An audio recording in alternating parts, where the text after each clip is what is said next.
What's up, everybody, and welcome to another episode of the G Show podcast. I am G1, and this is the Godzilla Block Party. It's been a very long time, but we're back. We got a small panel. We're ready to rock and roll. And today's episode, if you didn't notice by the picture, we're going in depth with Kong Skull Island. It's been out now for 2 weeks.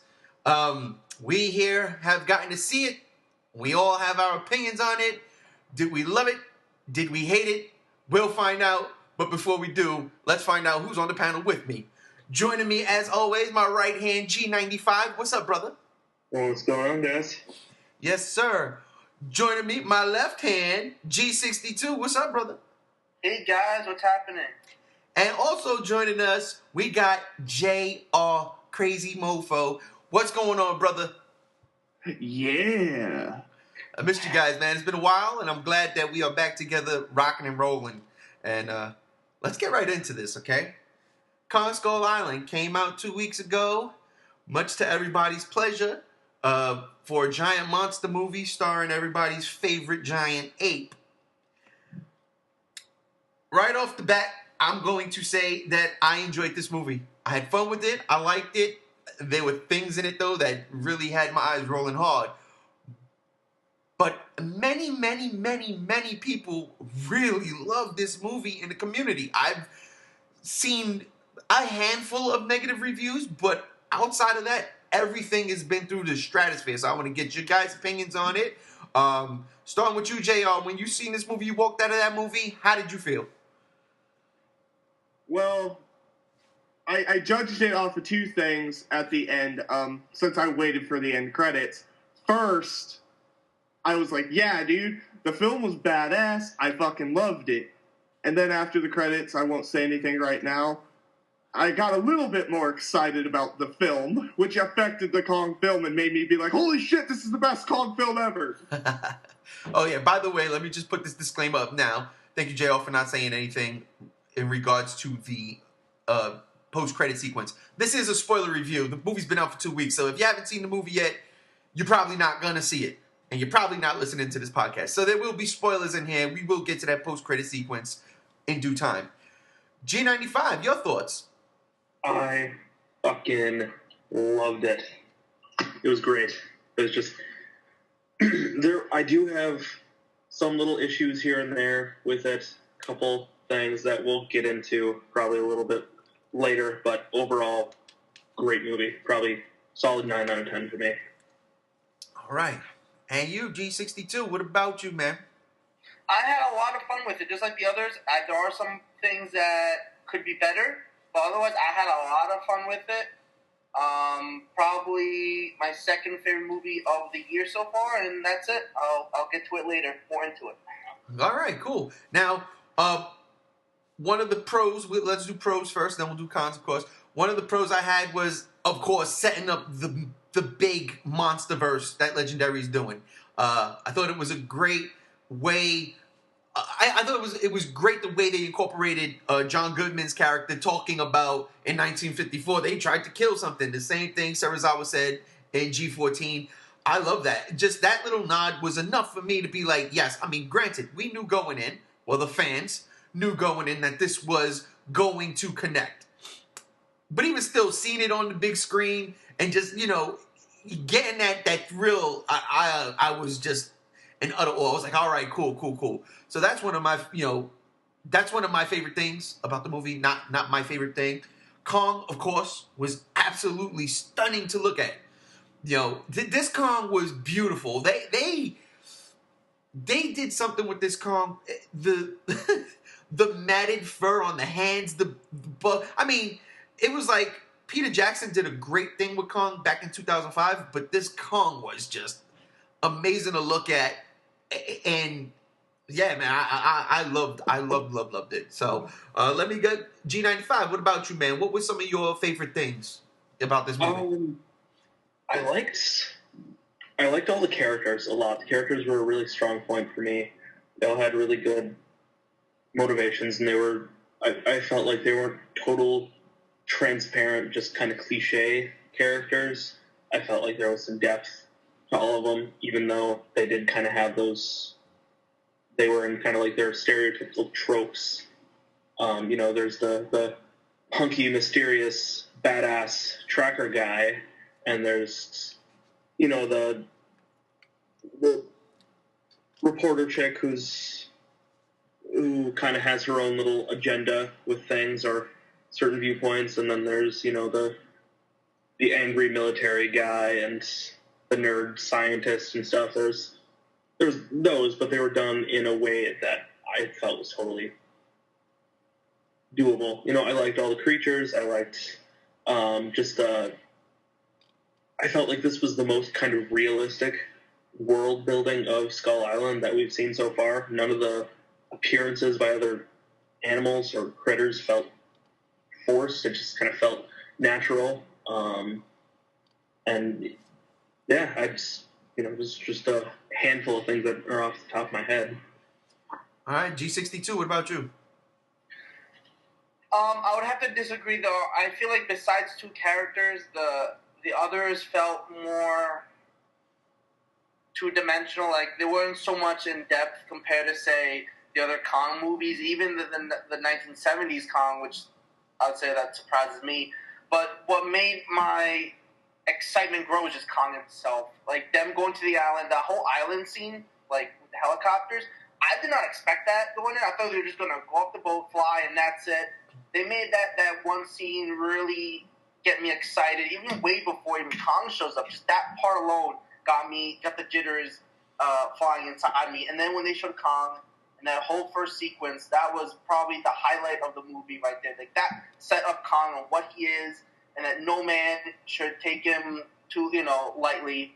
And then from there on, it was just a fun ride. I just had a lot of fun with it, Gotcha. It wasn't like a movie that was so in depth that it's gonna make me like think about it. No, it was a very fun monster film, and that's what I love about this movie compared to other Kong films. It just gets right to it very quickly. True. JR, what about you? Well, first I'm gonna say the 3D, because I seen it in IMAX 3D, was phenomenal. I hate seeing movies in 3D, but it was a good show. My eyes didn't start hurting until the very end, so bravo with the 3D conversion for that.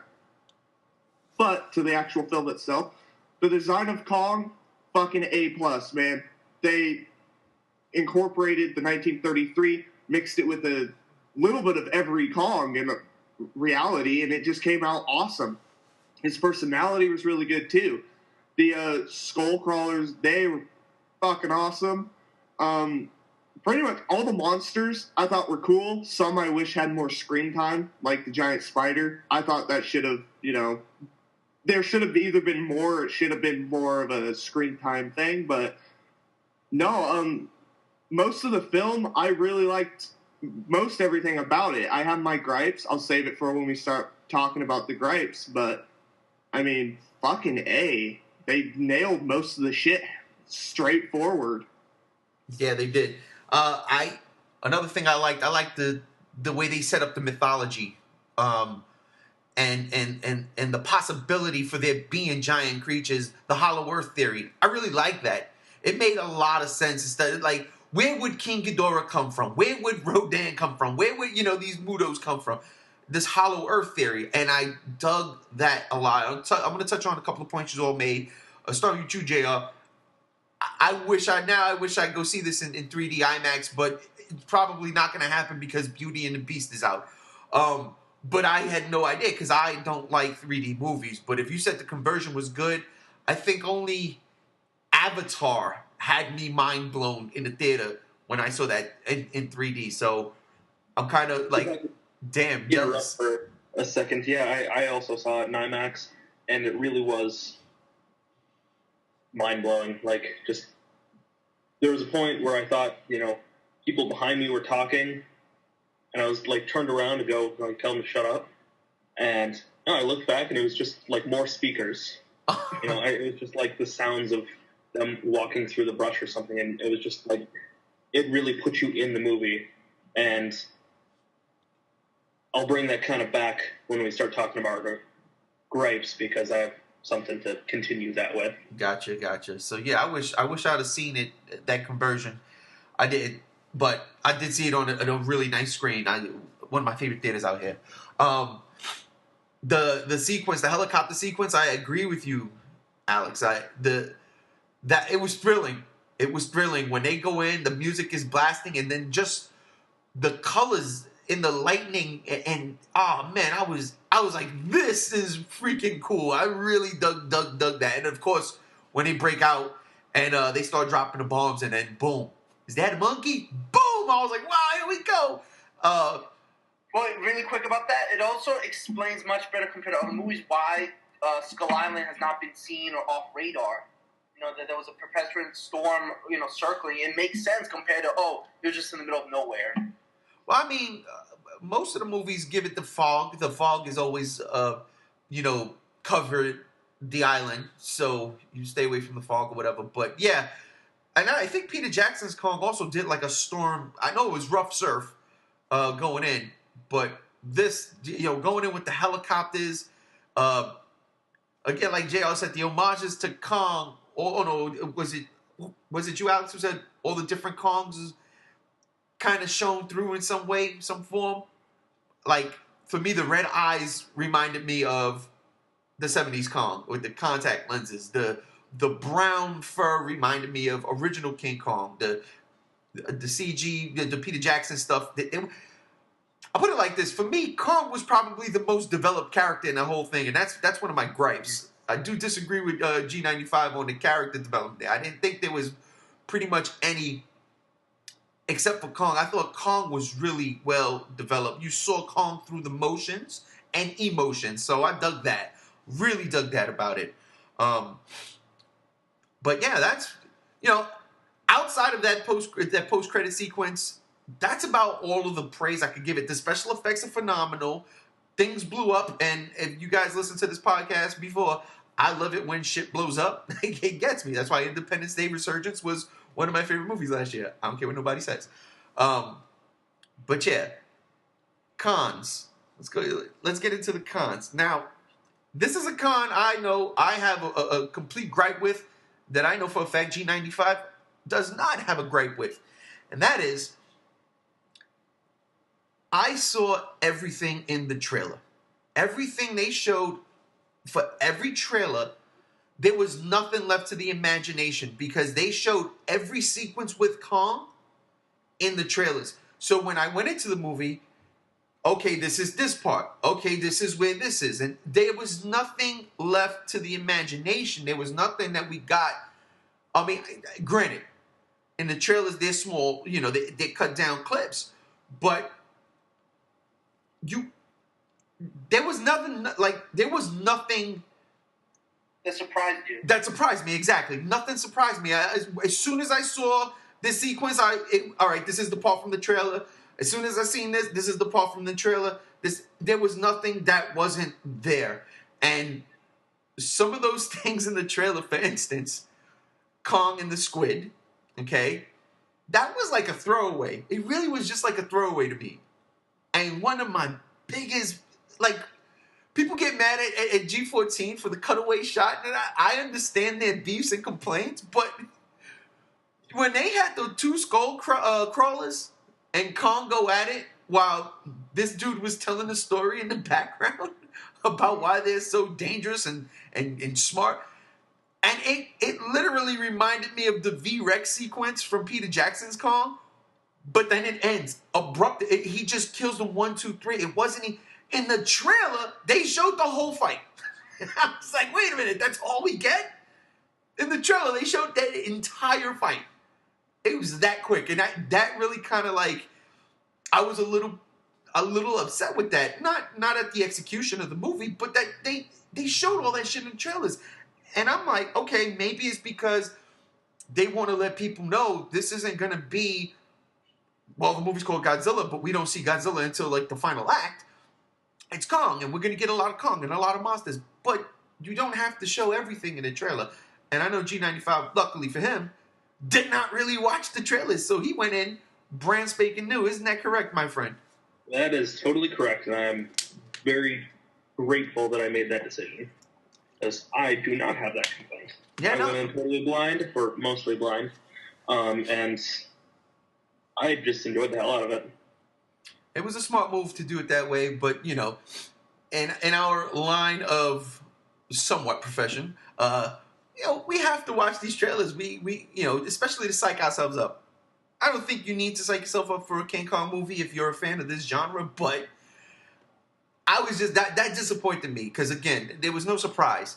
There was none. It was just like, okay, okay, okay. It still looked good, but with the exception of that skull crawler fight with Kong, the two little crawlers, that thing was what 30 seconds, if that, and that bothered me. I was like, ah, damn it, man.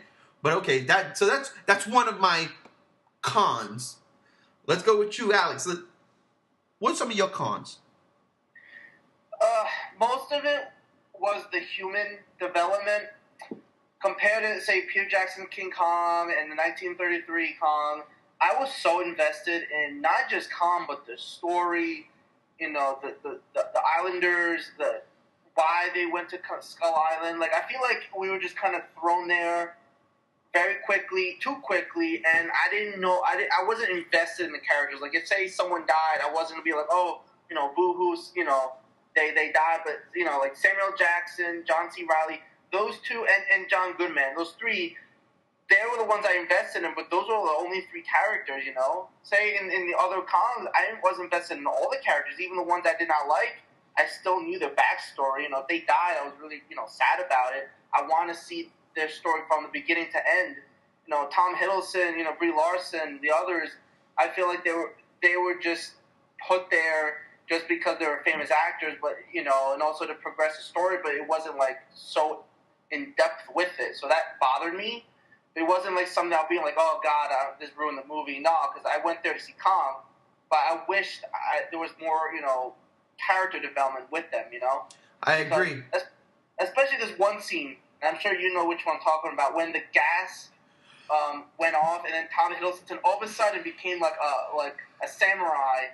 Like, where the hell did he get these skills? Out of nowhere, taking the gas mask and suddenly becoming like a superhero. I'm like, what? That kind of threw me off. That scene threw me off right there. That is my biggest.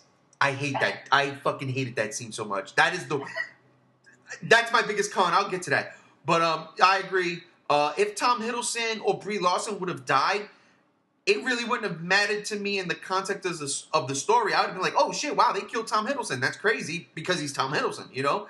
But as far as the context of the story, it really didn't matter because there was nothing for me to care about. He was doing a job. You know, that's all he did. That's all he was there for, doing a job. And I really don't, where Brie Larson went for what reason? Because it was like something's going on, so I gotta go. You know, okay, I guess that's really. There was nothing concerning her. She didn't even need to be there.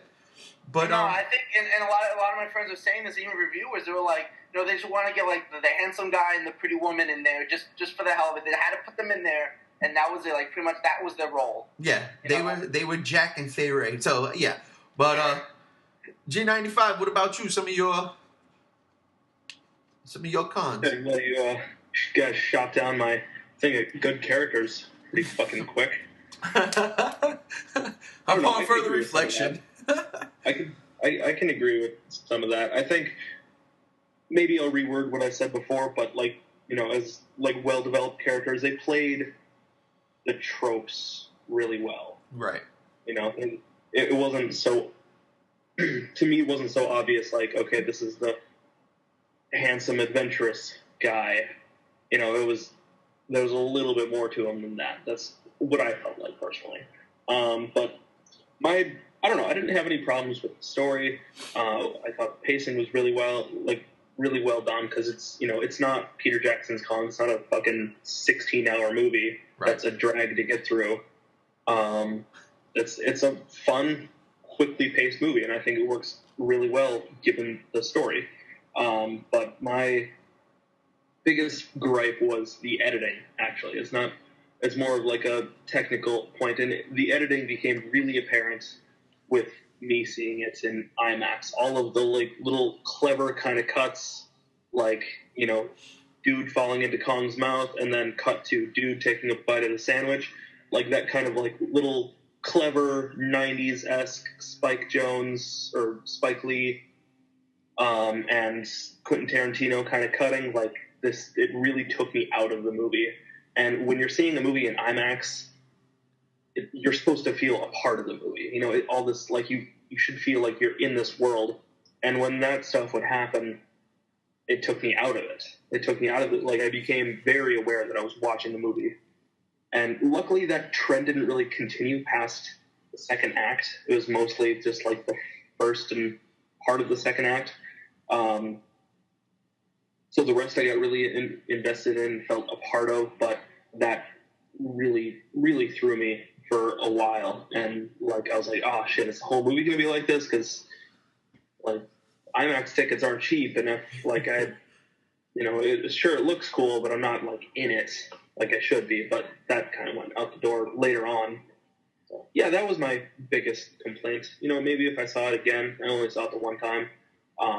I can think of more to complain about, but other than that, like that was my big one, and I feel like that is a fairly large one that we don't really talk about here. Is the more technical kind of aspect of the movies that we do. Right, I agree. I see what you're saying. The Kong, the guy falling into Kong's mouth in the sandwich. That was, I laughed at that because I was like, oh look, they did a G14. That's what it felt like when people get mad. Although they had rights to be mad. You don't about to start a fight and then cut to them jumping out of a plane. Okay, JR, what about you? Some of your gripes with the movie. Real quick before the gripes, I'll give the movie a positive with Samuel L. Jackson and his squad. I believed it. They just got out of Nam. Samuel L. Jackson's looking to get back in the shit because they just lost the war.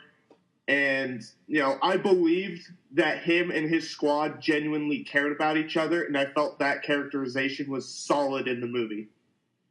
I had to touch on that real quick. Gripes.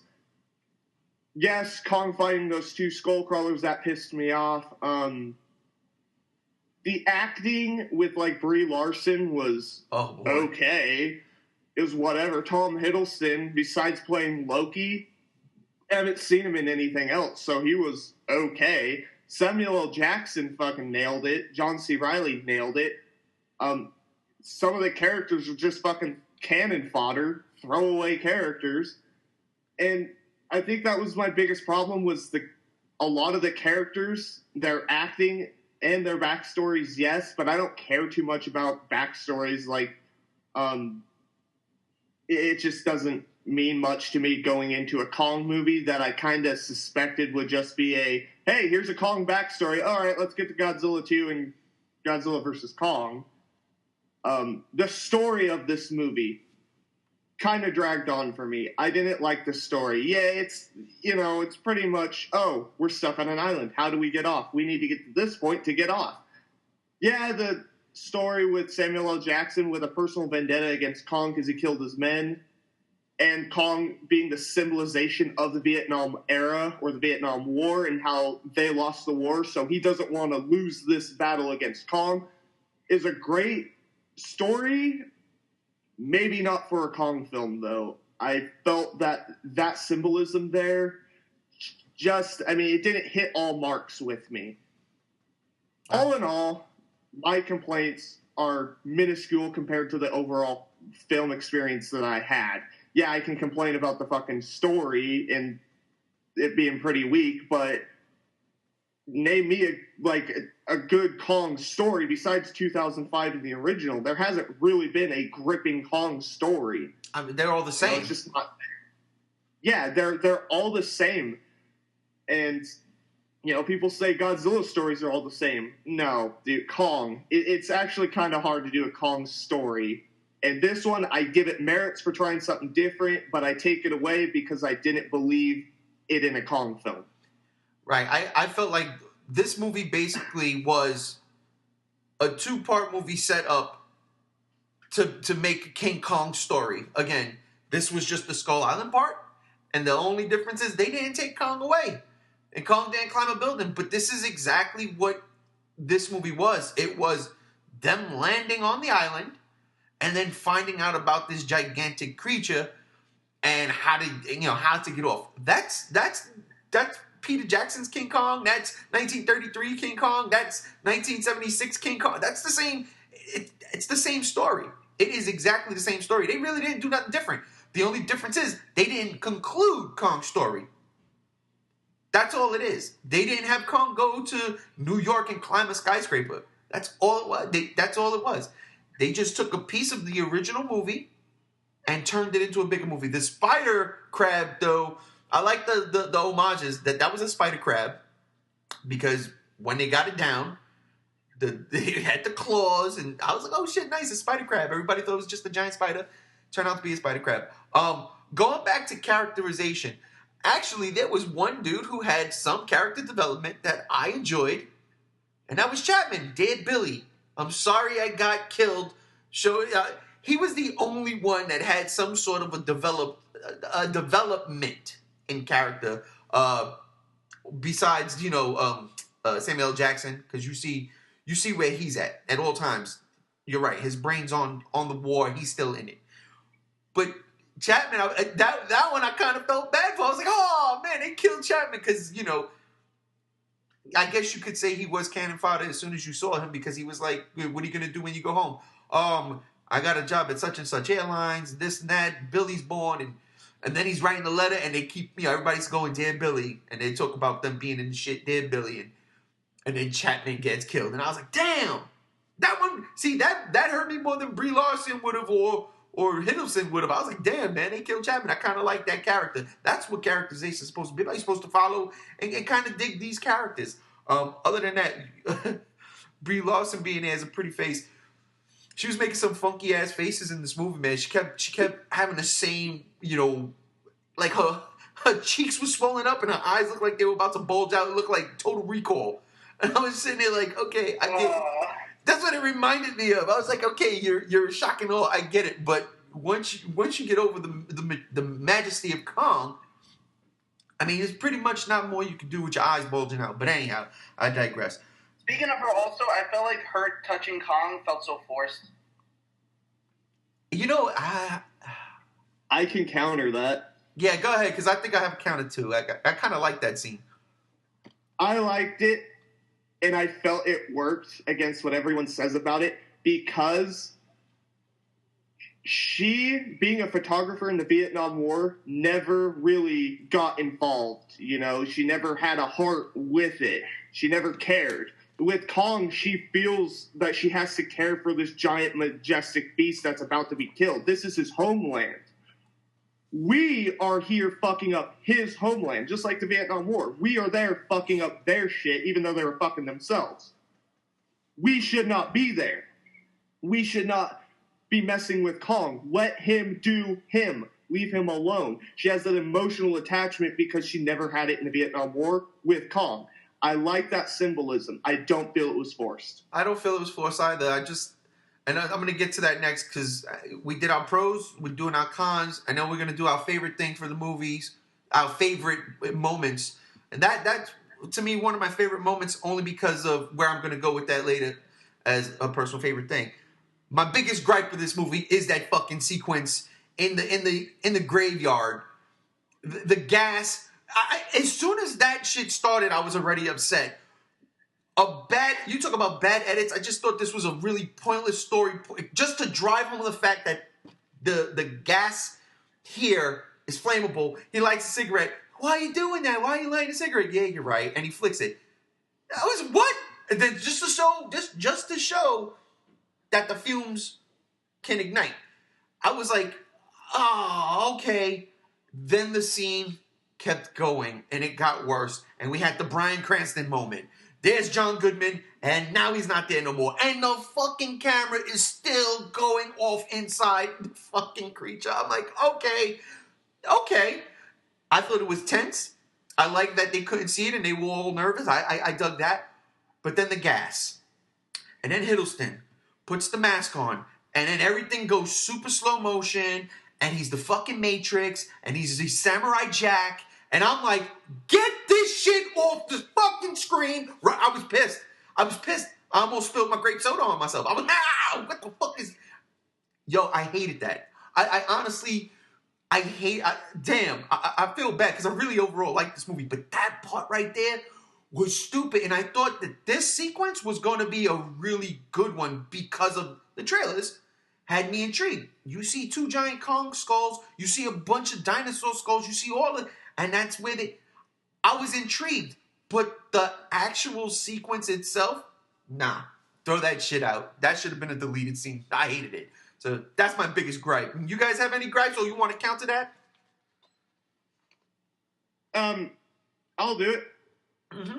I hated that scene too. I have to agree with you. Yeah, the fact that John Goodman died like that, I was pissed. My wife was pissed. That was fucking stupid.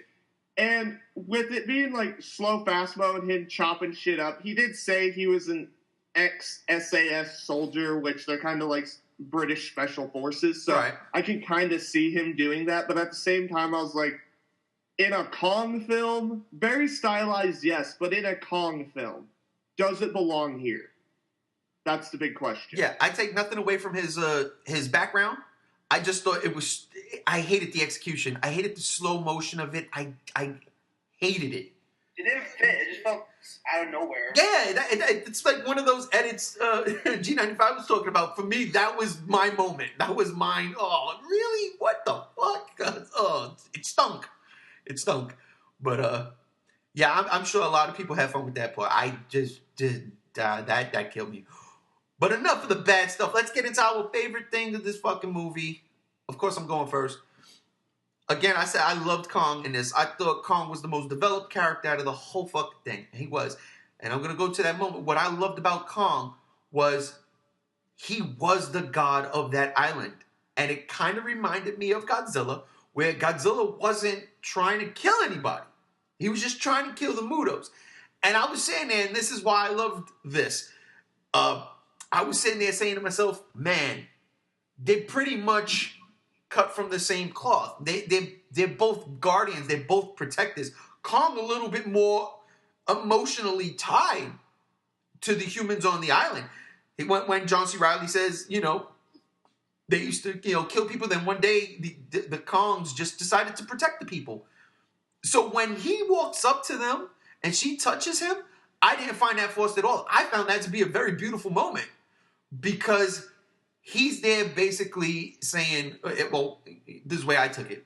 He's there saying, I ain't mad at you, but get off, get out. Or it wasn't them because he didn't even want to kill Samuel L. Jackson, it seemed, until he started blowing everything up. And then Kong was like, all right, enough of this shit. Boop. And did what he had to do. But yeah, I absolutely loved the journey with Kong himself, seeing him going through the motions, showing him the way he fights. And it's another thing. One of my favorite moments in the movie was right at the beginning when they get into the island and he starts trashing helicopters.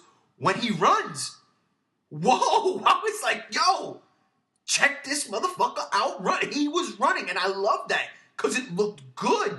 I was like, yeah, Godzilla's got some fucking issues right now because that's going to be a clash.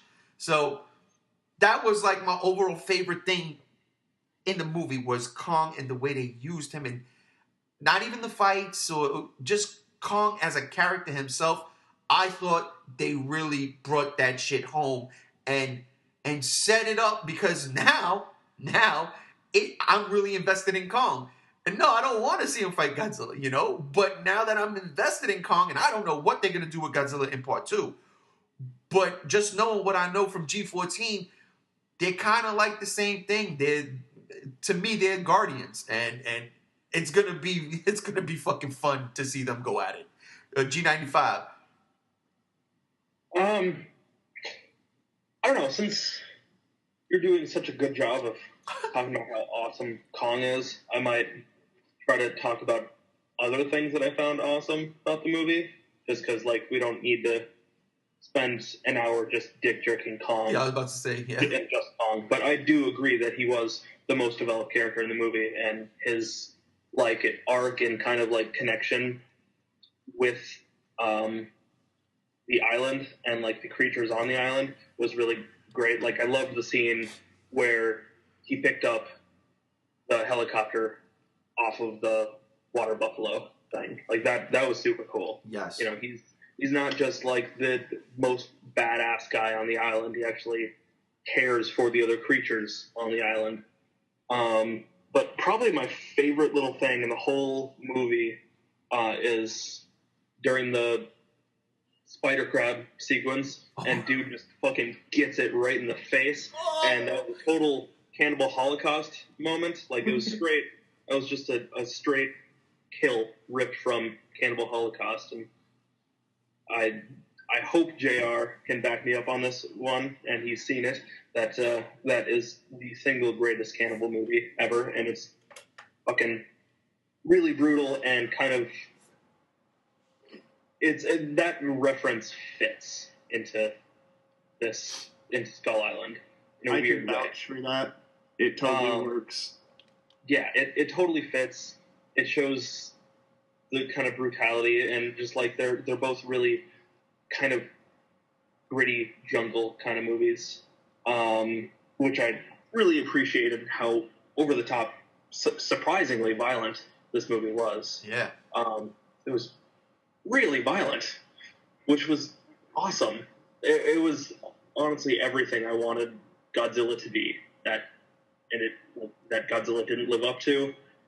This brought it to the next level. This is totally the higher ups at Legendary listening to the fans' complaints about Godzilla and okay, we can do better. And that's what I liked a lot. And also, at the end of the day, this was essentially Apocalypse Now with giant monsters, hence the Apocalypse Now poster. But it again, like the Cannibal Holocaust thing, that weirdly fits really well. Like these two things that don't belong together, extreme cannibal horror and giant monsters, and one of the best movies ever made with giant monsters. It just, those kind of things, just they fit really well together, and the themes of Apocalypse Now are kind of brought over into Skull Island, and I really dug that. Gotcha. JL, what about you, man? What was your favorite thing? The end fight. Okay. It was tits. It was tits. It was really tits. Dude, that was the shit for me.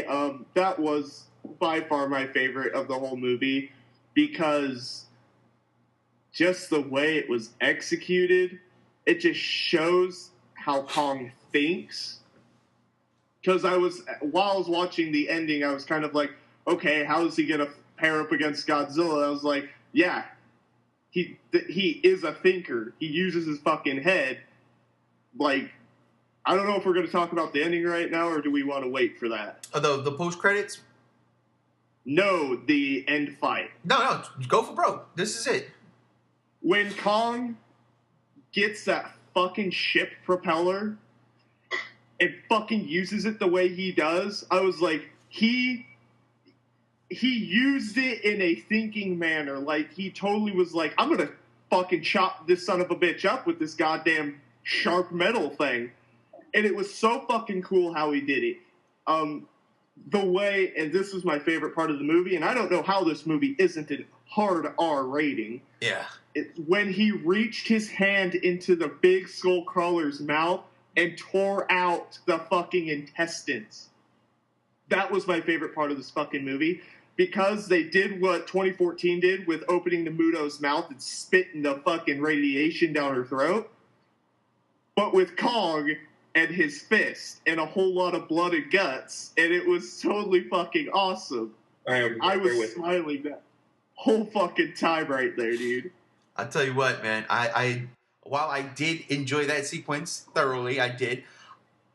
I was a little bit not bummed out, but when Godzilla opens the Muto's mouth and spits fire and rips its head off, that's an amazing scene. That scene's amazing, and it helps with the music. The fanfare in the background, it just enhances that sequence. It is beautiful. They didn't really do that in Kong for me. I get the whole ripping out the guts. That's cool. That's crazy. But she was in his hand when he did that. She should have been crushed when he did that. It was so stupid. I was just like, that was another thing. I was just like, I mean, I give that part a pass completely. I mean, I did, but I was just like, oh man. See, and this is why I can't give this movie a high rating. Like, I loved it because I did like it a lot, but things like that. When Gamera rips into Iris's chest to pull the girl out is different from Kong's fist getting sucked into this thing's mouth with the girl in his hand, and then he rips the inside. Granted, the tongue was wrapped around it, so he, did what he does. But man, it was a cool visual, but it really didn't have the same effect to me as when Godzilla destroys that Muto. And a lot has to do with the way it was shot, the music in the background, and just the overall surprise. Kong had to kill this thing. It's just a matter of how. Godzilla had to kill that thing. It's just a matter of how. Nobody saw that coming. But again, the ferocity of Kong, it does fit for what he does. And I totally agree. This movie should have been rated R. Just that sequence that G95 talked about with the spider crab, that impale, that right there was an R. I was like, what? Holy shit. Holy shit. Man, that was amazing. But anyhow, I'm sorry. Well, I think I can kind of counter a little bit with the Godzilla killing the female Muto and Kong killing the big skull crawler. Okay. Well, for me, the Godzilla, it was like, we're watching, it was like, holy shit. And, when he just blasts her head off. But for Kong, it was like, holy shit! Did you guys see that? Just fucking tore his organs out. So it's a different... they're not the same. They're different levels of... Yeah, there's more... Just like I got what you're saying. There's more majesty with Godzilla than there was with Kong. It's more primal with Kong. But that's why I'm saying, like... Because I was like, oh shit, he ripped his guts out. But it wasn't for me personally, it just wasn't the money shot that G14 had. I almost went and said G98. Well, there was no money shot in that movie at all. So that's I just don't think it's an apples to apples comparison. Yeah, I don't like. But that's just me. I don't like red apples, and I think Kong pulled red apples out of a sack of red apples out of that thing's mouth. But anyhow, I get what you're saying. I do. But like I said, it just, I don't know. Godzilla just felt more oomph. You sit there, you feel like he did it. He beat that thing. Kong was going to beat that thing. There was no fucking question. I'll tell you one thing I did like. It wasn't memorable, I think is what you're saying. Because if, like, say you ask your friend, like, what's the most memorable scene? Yeah. It's going to be, like, a bunch of things instead of, like, say, okay, Godzilla shooting a fire, or Godzilla's atomic breath in the beginning. Like, it wasn't that ultimatum in the end, like, that magical thing that'd be like, you know what, that was the best thing. I waited for an hour to see this one scene, and it was worth it. You know what I mean? I would argue that a movie that has a bunch of super awesome scenes is better than a movie that just has one cool scene. Well, now that's the thing, though. For me, I think the sequence in the water with the napalm, with the oil, that sequence for me, that's more memorable than him ripping out the creature's guts.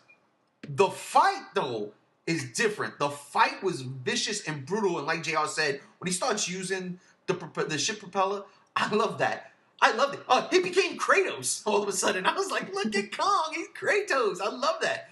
But, I mean, I guess it also comes down to taste. You guys are real big fans of horror and gore. I used to be that. I love it. I don't knock it.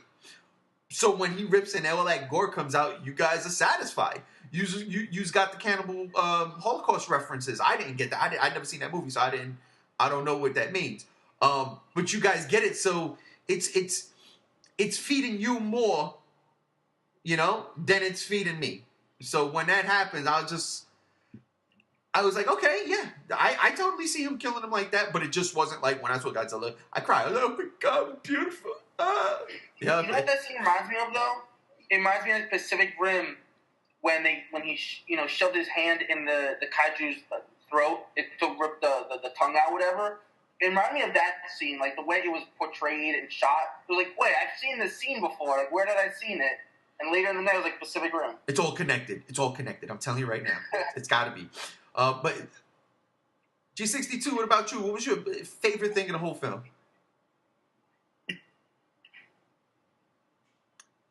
Are you there? Wait, what's up? Yeah, for you. What was? Hold on a second. No, you there? I hear you. Okay, what was the question? I didn't hear it. Oh, what was your favorite thing in the whole movie? The beginning part with the helicopters. When you saw Kong in the sunset, that scene right there where he's like over the shoreline. That's probably my favorite picture shot. Like that's the money shot. To me, that was the money shot. And then from there, just like the way it was cut and edited, and especially that one scene where Kong lifted the helicopter, you saw the two guys trying to like hang on for dear life, and then you see Kong's face slowly coming up, and you saw his teeth. For some reason, that reminded me of the Orlando ride from a long time ago. Oh wow, yeah. Confrontation, and you saw his teeth like up close, like in his face. It reminded me of that because I wrote that a long time ago. And I was like, wow, this reminds me of that ride, like being up to Kong really close and you like scared, like really scared. I just love that whole scene. Oh, wow, you brought it back just now. I'm like, wow, I remember that. I was scared shit when I saw that, even though I knew it was fake. It still scared me. All right, so those are your favorite things. Now let's talk about that end credit sequence because seriously, that for me, that really fucked my whole head up. I was super excited, and I think those probably were the pictures they showed at Comic-Con a couple of years ago when they announced Godzilla 2. I'm thinking that's what they showed because, I mean, there was nothing definitive about it. It was just, yeah, you could tell who's who in that, especially if you know your shit. But let's get down to it. I'll start with you, G95. You saw that end credit sequence, man. What was going through your mind? It was equal parts hype and equal parts disappointment. Okay. Because the whole time, I mean, we all knew ahead of time, just because of the internet, that they were going to do Godzilla at the end credits of Kong. See, and the whole time, I was didn't thinking, know that. Okay, well, I knew that, and I assume the other two here knew it too. But the whole time, I was thinking, okay, I'm gonna get to see Godzilla. I'm gonna get to see like a fully rendered Godzilla do something. You know, maybe like swim to shore in Skull Island, or something like that. I don't know. I don't know what I was expecting, but I was expecting a Godzilla, like an actual Godzilla. But we just kind of got like cave drawings. That was a little disappointing to me, but that's my own fault for either staying too far away from spoilers or not staying far enough away from them to have just kind of a vague idea of what to expect. So I blame the internet for that one, but it was also super cool to see, you know, our classic monsters on screen, even if it was just cave drawings. Like, they're aware that they're out there, and I don't know why they're so afraid of them like coming back. That's something they probably should have touched on a little bit, but yeah, it was equal parts hype and disappointment. Overall, really fucking cool, but honestly, not my favorite part of the movie. That's crazy. I mean, that's not crazy. That's not your favorite part. That's cool. But I'll tell you, I stayed away from all that shit. I had no idea it was coming. G73, who couldn't be here today because he's working, he posted something, and I saw a picture, but it was so fast that I just cut it out. I was like, all right, I didn't look. I had to block him until I saw Kong. So I really didn't have any idea what was going on because the picture was of the cave drawn, but it was a bad thing because it was taken off of, you know, a camera while somebody saw a screen. And so I didn't see any detail. All I know was, okay, something's going to happen at the end. And I knew there was an end credit sequence. And like I said before, I got my Godzilla fix in him just saying in 54 we tried to kill something. like you, I'm not gonna lie, dancing around in my head was hopefully a fully rendered Godzilla swim into the island. I thought, I was in that vein. But I'll tell you when, for me, the shit hit the fan. Because again, I had no clue. As the credits are rolling and it's near its end, it gives you Godzilla, King Ghidorah, Mothra, Rodan, or, copyright Toho properties. And I said, wait, what? Because I had no idea that we were going to get those other monsters. None. So when I saw that, and this is literally about 25 seconds before the end credit scene starts, it's right at the end. It's boom, right there. When I saw that, I got stupid hyped. Now I don't even care if we see the monsters, just knowing that they were going to be here because they weren't in the rest of the movie. So the end credit sequence is going to have Rodan, Mothra, and King Ghidorah. I was already stupid hyped. So when I saw that end credit sequence, it blew my mind. I was like, yes, yes, yes, yes, yes. And I love the idea of him doing it in a cave drawing setting, cave paintings. I love the fact that now Monarch is fully funded. The nerdy dude who came up with the Hollow Earth theory, he seems to be in charge. I fucking loved it. And even though it was weird, the last sequence with Godzilla and King Ghidorah, it looked like there was a cityscape in the background and there were people watching it. So I was like, is that supposed to be a prophecy or something? I have no clue, but I loved it. That was my favorite end credit sequence of all time, as of right now. JR, what about you? All right. I'm going to tell you a little story right quick. So, I seen it before. I seen it in theaters. I was screaming my head off when it happened there, but I was like, I couldn't make out certain things. Clearly. So, the end credits, people are leaving the theater. You got the people that know their shit's still there to see it. And you got people leaving the theater, and I'm openly out loud saying, you guys are going to miss it. You guys are going to miss it. It's pretty cool. You should stay. No one fucking listens to me. So, anyways, I'm sitting there talking to my wife and stuff, and it goes black. And the pictures.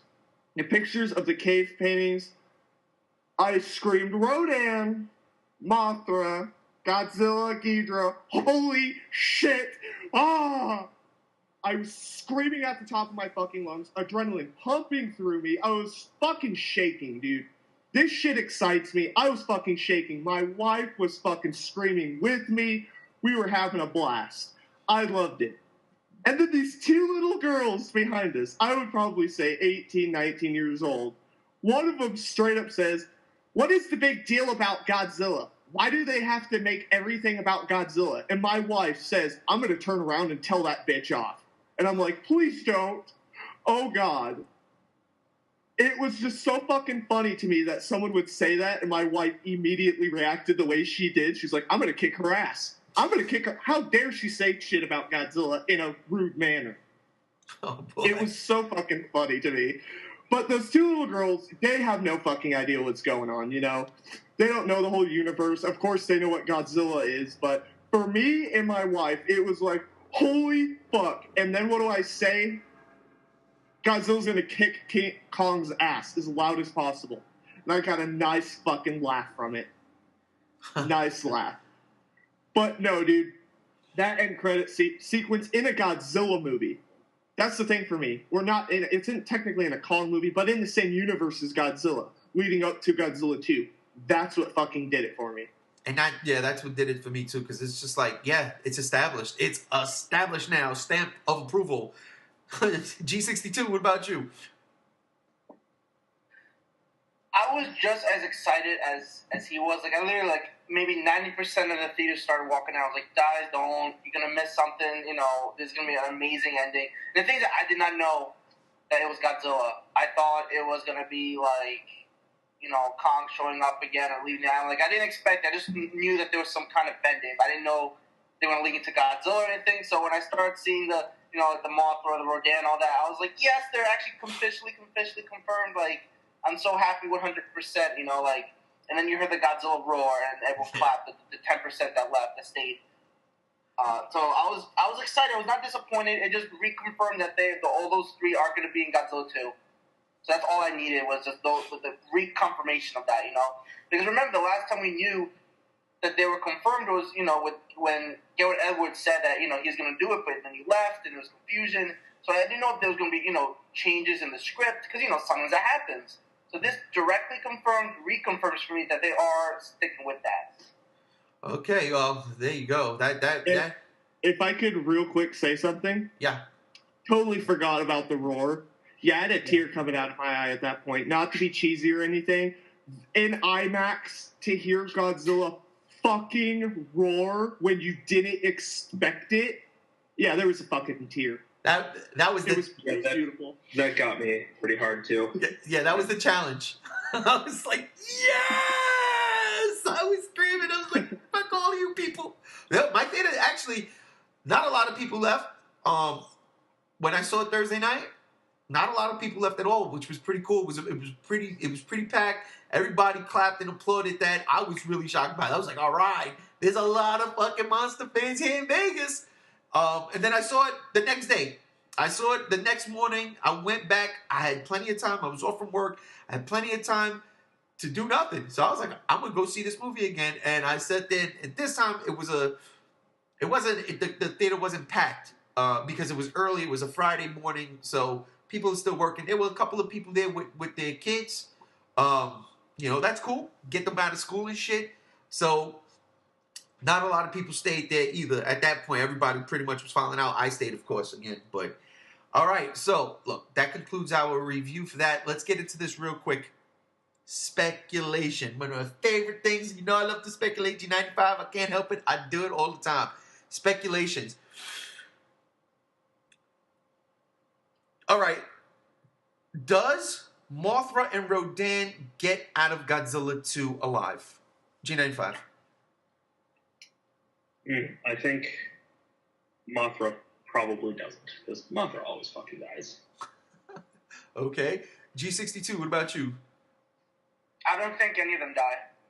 Okay. All right. And JR? All right. I have a little theory here. They're going to die.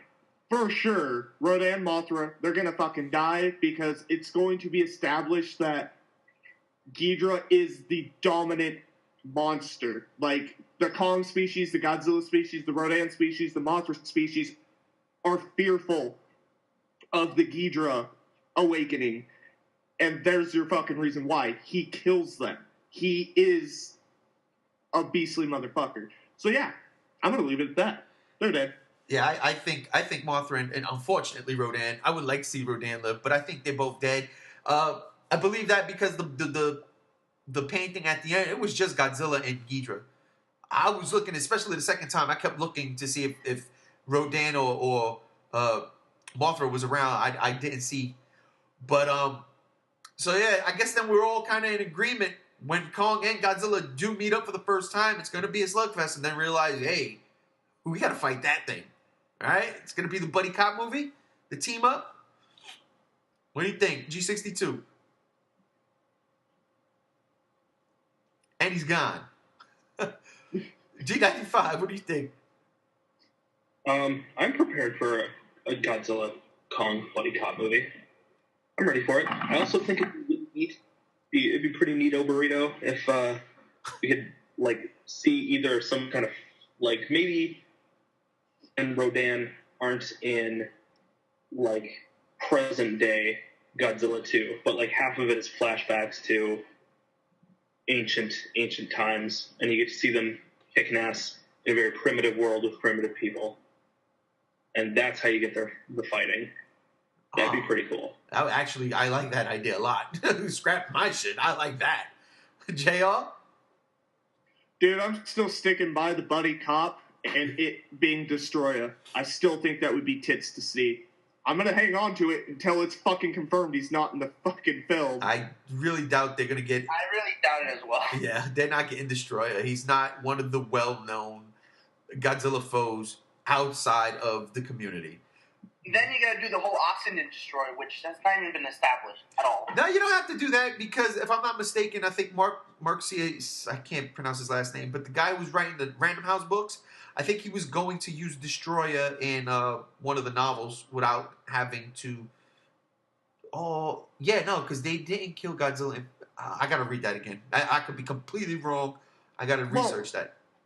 There are established Godzilla comics where Destroyer is just Destroyer. He's not made up of Oxygen Destroyer. That's true. Destroyer. He's just Destroyer. He's just an end time monster. Yeah, but I honestly like you don't like is Godzilla 2 gonna have magic in it because Mothra is in it? Like unless they do it GMK style, which Mothra was just Mothra. Yeah.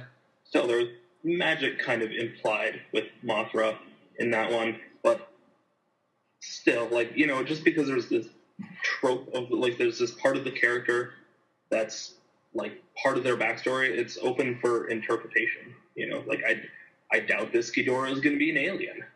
I doubt that, too. I agree with you. I think it kind of get this Cretaceous Ghidorah vibe from, you remember, I think it was in Mothra 3? Yeah. I get that type of vibe. Like, this thing is that ancient entity. It's that thing. Because otherwise you're dwelling in aliens, you're dwelling in magic, and I don't know if the MonsterVerse is ready to expand that heavily. Because, they're trying to be realistic. Once you start putting in aliens and magic and stuff, that's all out the window. And the question is, do they really want to go out that route? Which I'm questioning that. Right. All I'm saying is it's fun to speculate now. We've got plenty of time before Godzilla 2 even hits, so we're gonna get tons and tons and tons of stuff. I wonder if there'll be a Kong cameo in Godzilla 2. That would be fucking awesome. I'd be ready for that. Them going back to the island and you see an older, grizzled, taller Kong. For everybody who's he was only what was it, 100 feet? He was only 100 feet. So what? He was an adolescent. Yeah. 20 feet or something. 120 feet? Look at that. He was an adolescent. They say that in the movie. He still got time to grow. It was in the 70s. We're going to be 2020. So, yeah. Listen, that'll do it for this edition of the Godzilla Block Party. I want to thank you guys for joining me today. Having fun. Talking Kong. Speculating what the future holds for the monster universe, which is... I can't believe we get that. That is just... Thank you, Marvel, for starting this shit, okay? Thank you, Marvel, for starting this whole shared universe thing, because without that, I couldn't be here right now just gushing over my childhood coming to life again and done correct. So, yes, thank you, G95, for joining me once again. Of course. Thanks for having me. Yep, G62, thank you. Of course, I always love being here. And JR, thank you, my friend. You're welcome. And thank you guys out there for listening to the G Show podcast. I am G1. We're out of here. Peace.